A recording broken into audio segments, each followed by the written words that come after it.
Hello दोस्तों, आप सभी को स्वागत है आपके अपने इस प्यारे से YouTube channel SLD educational academy पे। तो चलिए दोस्तों, आज हम लोग आगे की ओर बढ़ते हैं। जैसा कि हम लोग प्रीवियस लेक्चर में देख रहे थे, health and wellness, yoga education and sport fitness, ठीक है। ये है आपका पेपर VAC 1, ठीक है। तो इसमें हम लोग इंट्रोडक्शन पार्ट को देखे थे। आज हम लोग जो है वो यूनिट को शुरू कर रहे हैं और इसमें हम लोग देखेंगे यूनिट 1 को, ठीक है, हेल्थ एंड वेलनेस, ठीक है। तो इसमें जो है हेल्थ एंड वेलनेस जो है आपका 2 पार्ट है, जिसमें पहला पार्ट को आज हम लोग देखेंगे हेल्थ के बारे में, ठीक है। सेमेस्टर 1 के अंतर्गत आपको ये पेपर पढ़ना है दोस्तों। जैसा कि आप लोग को पता है कि सेशन 2023 से 27 का जो आपका सेमेस्टर 1 है, इसमें ये पेपर को दिया गया है आप लोग को। तो इसी में आज हम लोग देखने वाले हैं यूनिट 1 को, हेल्थ एंड वेलनेस को, ठीक है। तो पार्ट 1 हम लोग आज शुरू कर रहे हैं हेल्थ को, ठीक है। तो देखिए हेल्थ में जो किस प्रकार से आपका प्रश्न पूछेगा, ठीक है। एग्जाम में जो है आपका प्रश्न किस प्रकार से आने वाला है, शारीरिक पुष्टि के अंग का वर्णन करें, ये है आपका प्रश्न। और कुछ इसी प्रकार से जो है आपका एग्जाम में भी आने वाला है, ठीक है।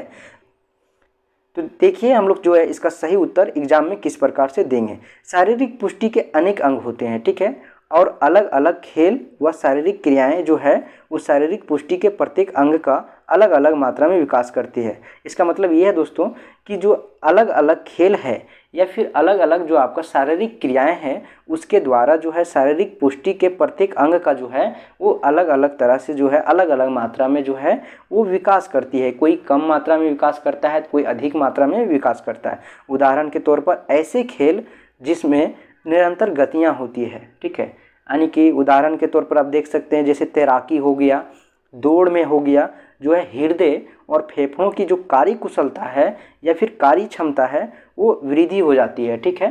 तो इस प्रकार से हम लोग देखें। अब हम लोग देखते हैं शक्ति जो है आपका स्ट्रेंथ, ठीक है, वो हमारे शरीर में किस प्रकार से जो है कार्य करती है।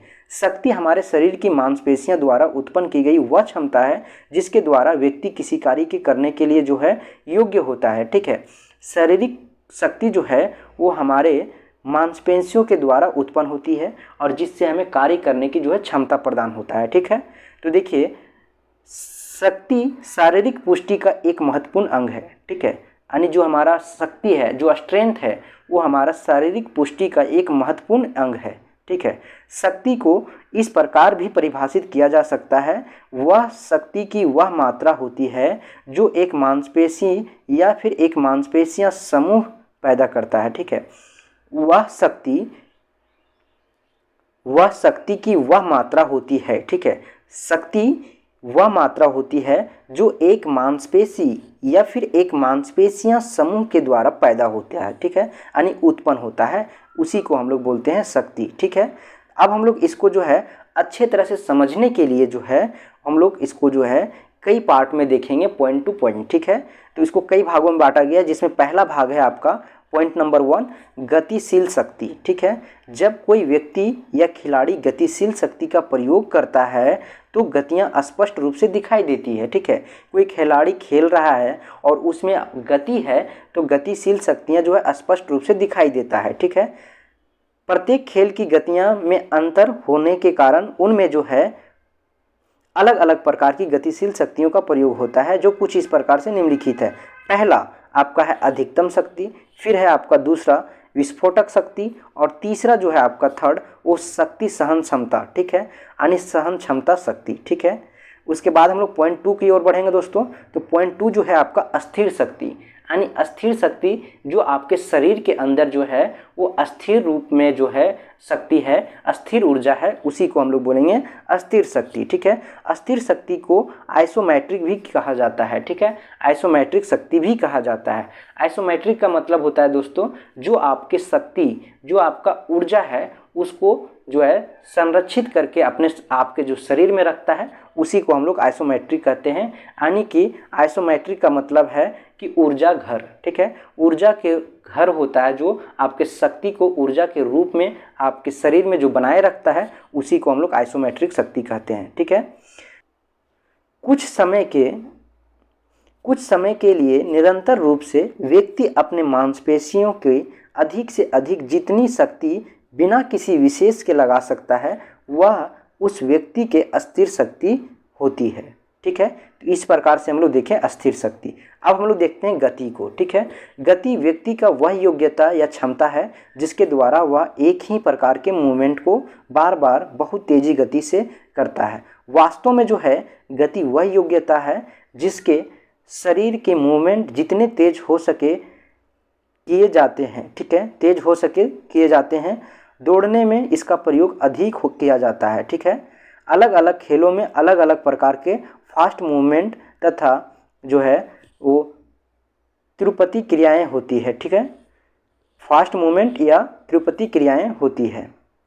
उसके बाद आपका पॉइंट नंबर 4 है और यह पॉइंट जो है आपका लास्ट है, सहन क्षमता। ठीक है, सहन क्षमता भी गति और शक्ति की तरह शारीरिक पुष्टि का एक महत्वपूर्ण अंग है। ठीक है, सहन क्षमता जो है आपका दोस्तों वो गति और शक्ति की तरह ही जो है वो शारीरिक पुष्टि का एक महत्वपूर्ण अंग है।